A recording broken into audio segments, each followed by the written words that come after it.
In 2025, one of the deadliest years of the Russia-Ukraine war quietly unfolded. While headlines spoke of small advances and battlefield momentum, a far more disturbing reality was taking shape behind the scenes. More than 400,000 Russian soldiers were killed or wounded in a single year. And what did Russia gain in return? Less than 1% of Ukraine's territory. This is not a statistic, this is a warning. Today, we break down how one of the largest militaries in the world paid an extraordinary human price for minimal gains and what this tells us about the future of the war, Russia's strategy, and global security going forward. By the beginning of 2025, the war had already entered its fourth year. The front lines had hardened, major breakthroughs had become rare, and the conflict increasingly resembled a war of attrition, slow, grinding, and deadly. Throughout the year, Russian forces launched repeated offensives across eastern and southern Ukraine. These operations involved large troop formations, heavy artillery bombardments, and relentless pressure on fortified Ukrainian positions. But despite months of fighting, territorial changes were minimal. By the end of 2025, Russian forces had expanded their control by roughly 0.08% of Ukraine's total land area. To put that into perspective, that amount of land is smaller than many major cities, yet it came at a cost that shocked military analysts around the world. Over 400,000 Russian troops were either killed or wounded during that same period. This means tens of thousands of casualties every single month. Modern warfare is often measured by efficiency, how much territory is gained per soldier lost, how much pressure is applied per resource spent. By those standards, 2005 was one of the most inefficient years of military campaigning in recent history. For every small pocket of land taken, Russian units paid with lives, often advancing into heavily defended positions with limited air superiority and constant drone surveillance. In many areas, assaults followed a predictable pattern. Infantry advances, heavy losses, temporary gains, Ukrainian counterstrikes, territory lost again. This cycle repeated again and again. Instead of rapid breakthroughs, the battlefield turned into a deadly loop where progress was measured in meters, but losses were measured in thousands. So why were losses so extreme?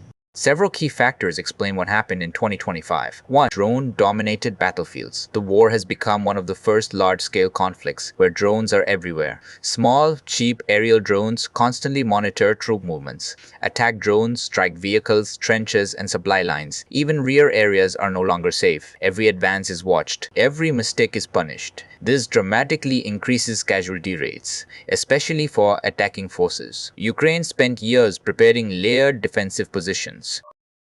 These include trenches, concrete bunkers, minefields, kill zones covered by artillery. Attacking such defenses without overwhelming air dominance almost guarantees heavy losses. Rather than prioritizing maneuver warfare, Russia relied heavily on attrition, wearing down the enemy through constant pressure. But attrition works both ways. When defenses hold, the attacker often bleeds faster than the defender. Many operations relied on large numbers of troops instead of surgical strikes. This approach increases exposure to artillery, drones, and counterfire, especially in a battlefield where surveillance is constant. Behind every casualty number is a human story. By the end of 2010, hospitals were overwhelmed with wounded soldiers. Rehabilitation systems struggled to keep up. Entire communities felt the impact of repeated mobilizations in some regions. Multiple generations of families were affected. Young men returned home with permanent injuries.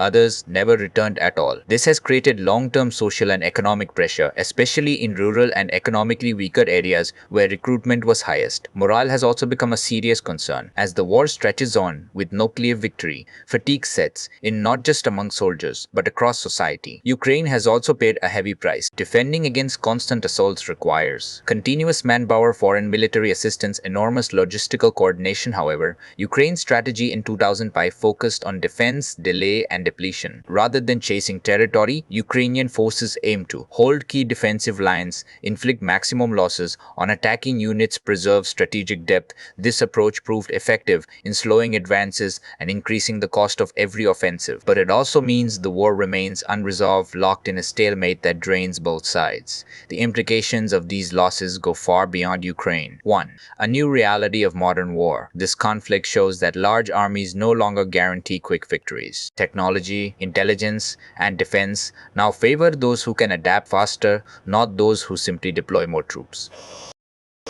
2. Military lessons for the world armies worldwide are studying this war closely. The takeaway is clear. Mass assaults are increasingly costly. Drone warfare is unavoidable. Attrition favors defenders with strong logistics. The war has reshaped alliances. Military budgets are rising. Defense strategies are being rewritten. Regional security calculations have changed across Europe and beyond. The conflict has become a blueprint and a warning for future wars. Despite the battlefield stalemate, diplomatic efforts continue behind closed doors. Various peace proposals have surfaced. Negotiations have been discussed. Back-channel talks remain active. But major obstacles remain. Territorial control, security, guarantees political trust. So far, none of these efforts have produced a breakthrough.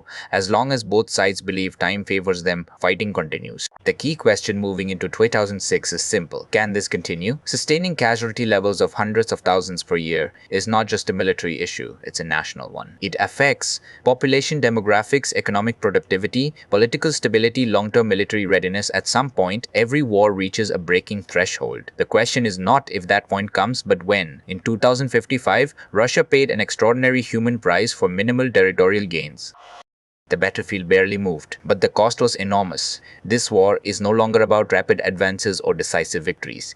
It is about endurance, resources, and political will. And as the conflict moves forward, the world watches closely because the outcome will shape global security for years to come. What do you think happens next? Can diplomacy succeed where military force has stalled, or is this war heading toward an even longer and more dangerous phase? Share your thoughts in the comments. If you want clear, unbiased global analysis every week, make sure to like, subscribe, and turn on notifications.